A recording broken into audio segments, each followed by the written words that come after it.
Test imtihonlaridan to'lovlarni amalga oshirish, qanday registratsiyadan o'tish turidagi turli xil savollar kelib tushmoqda. Ushbu savollarga to'liq javob berish va fuqarolarga ko'maklashish maqsadida ushbu jarayonlarni hozir birma-bir ketma-ketlikda tushuntirib berishga harakat qilamiz. Imtihonda ishtirok etmoqchi bo'lgan fuqarolar birinchi navbatda talab etilgan 28 AQSh dollarida maxsus to'lovlarni amalga oshirishlari talab etiladi. Ushbu to'lovlar birinchi navbatda Milliy bankning mobil ilovalari orqali onlayn tarzda amalga oshiriladi. Bank eshigini oldida yuzlab yoki minglab fuqarolarni navbatda turishlarini oldini olish maqsadida ushbu to'lovlar faqatgina onlayn tarzda amalga oshirish yo'lga qo'yilgan. Mobil ilovani yuklab olasiz. Mobil ilovani registratsiyadan o'tganingizdan so'ng to'lovlar toifasi qismiga kelasiz. To'lovlar toifasi qismida davlat xizmatlari rukni bor. Ya'ni ushbu davlat xizmatlarini bosganimizdan so'ng, ya'ni birinchi o'rinda mana ko'rib turganingizdek Tashqi mehnat migratsiyasi agentligining logotipi ko'rsatilgan ushbu ruknni bosib o'tamiz.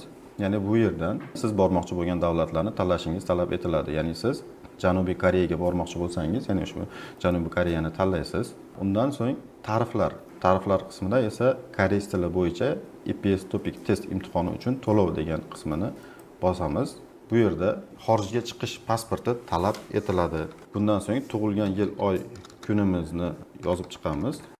Men ommaviy afera shartlariga roziman degan qismini bosamiz va bu yerdan to'lov qismini bosganimizda to'lov summasi avtomatik ravishda o'zi kelib chiqadi. Bu yerdan bundan so'ng davom eting degan qismini bosib ro'yxatdan o'tib to'lovlarni amalga oshiramiz. Maxsus to'lovlarni amalga oshirilgandan so'ng e'londa Tashqi mehnat migratsiyasi agentligi rasmiy saytlarida ko'rsatilgan havola orqali onlayn registratsiyadan o'tishimiz talab etiladi. Dasturga kirish qismini bosamiz.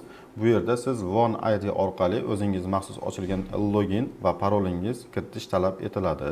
One ID orqali kirganimizdan so'ng maxsus darcha ochiladi. Ya'ni bu yerda siz birinchi navbatda tanishib chiqdim va roziman degan punktini bosib o'tamiz.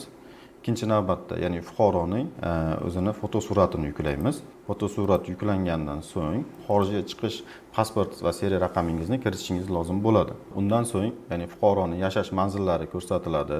Yashash manzillari, telefon raqam, ya'ni fuqaroning elektron manzillari kiritilgandan so'ng, ya'ni xorijga chiqish pasport nusxasini yuklang degan tugmani bosib, buni yuklab olamiz. Undan so'ng saqlash qismini bosamiz.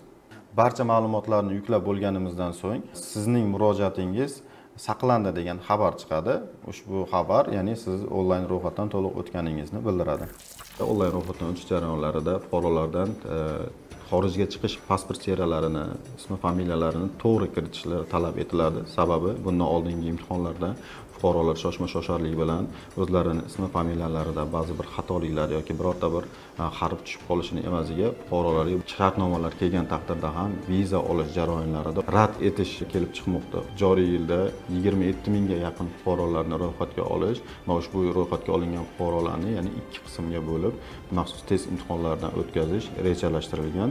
Imtihonlarning birinchi qismi mart oylarida o'tkazish rejalashtirilgan, ikkinchi qismi esa joriy yilning ikkinchi yarmida o'tkazilish rejalashtirilmoqda. Onlayn ro'yxatdan o'tgan barcha nomzodlarga EPS Topic imtihonlaridan muvaffaqiyatli o'tishlarini tilab qolar edik. Rahmat.